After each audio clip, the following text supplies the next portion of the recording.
Olá pessoal, esse é o canal Understandable Simplification.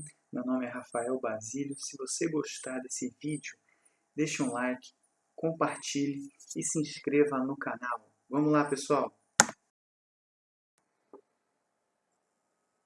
Olá pessoal, continuando o capítulo 3. Então nós temos aí o ciclo de vida de um projeto. A primeira fase, a fase de iniciação, então portanto é a primeira fase, é a fase inicial, é aquela em que os primeiros trabalhos, reuniões, kick-off do projeto está sendo feito, né?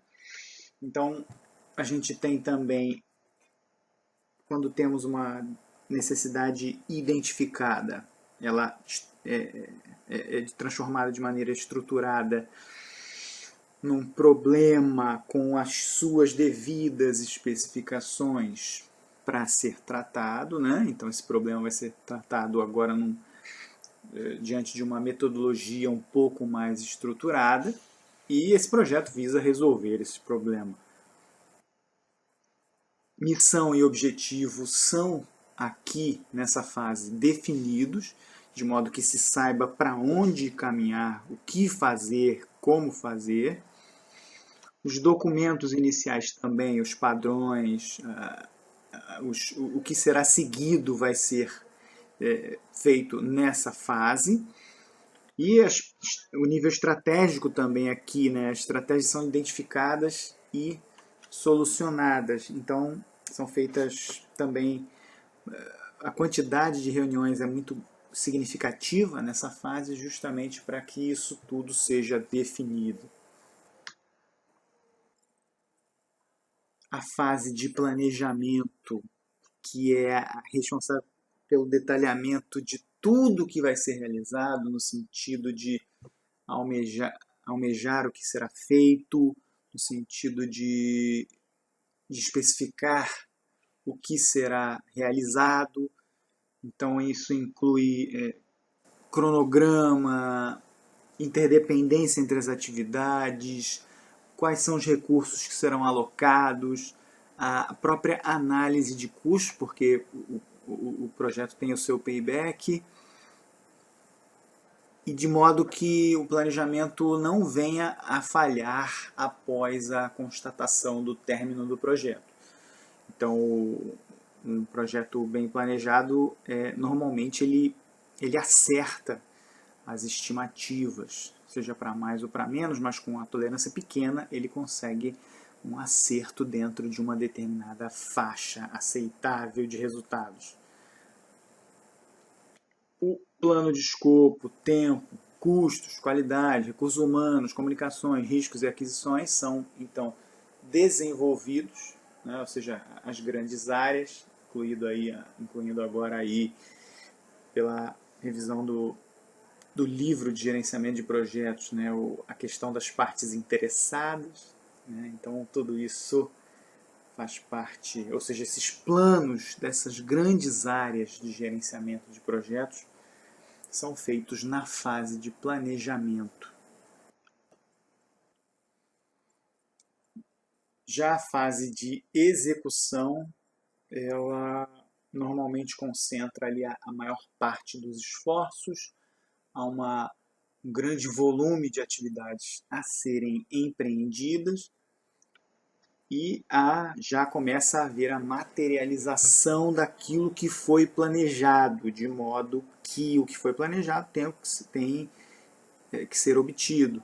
Qualquer erro cometido em fases anteriores, é claro, vai se refletir na execução justamente porque ao materializar por meio de um produto, por exemplo, verifica-se muito mais facilmente do que quando não se tem a materialização ainda. E grande parte do orçamento e do esforço é consumida nessa fase especificamente, né? Gasta-se mais e empreende-se, aloca-se mais recursos justamente nessa fase de intensificação de esforços.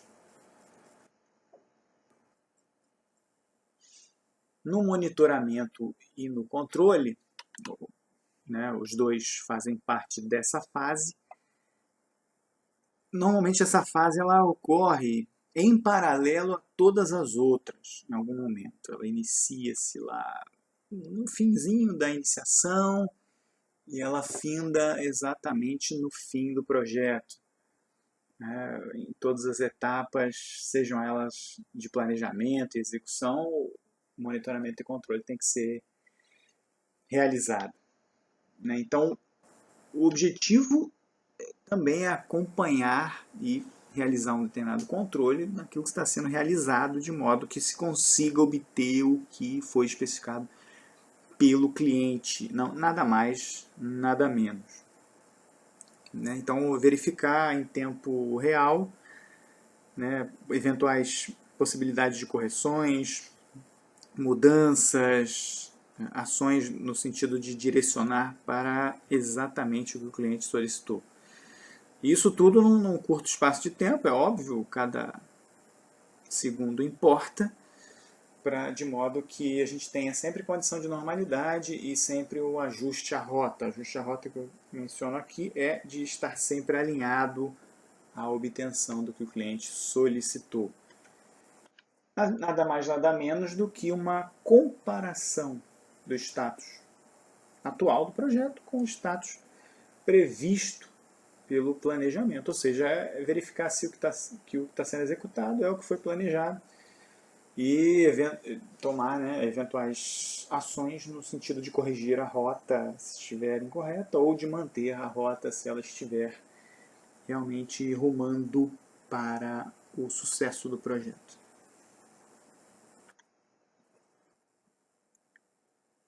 Já a fase de encerramento, né, a execução do trabalho, então precisa de uma avaliação. Normalmente essa avaliação é feita por auditorias, sejam elas internas e aí de primeira parte, externas de segunda parte ou de terceira parte, né? Isso significa que de primeira parte é a própria empresa realizando, então a auditoria interna. A auditoria externa de segunda parte é o cliente realizando a auditoria na sua empresa. E de terceira parte é um órgão credenciado, certificado, realizar a auditoria. Então, encerra-se os documentos, recursos são desalocados, verifica-se por meio do que a gente chama do que chamamos de lições aprendidas, onde erramos, onde temos oportunidade de melhoria, onde poderíamos ter sido melhores ou com um desempenho maior. Bom, me despeço por aqui. Até o próximo vídeo, se Deus quiser.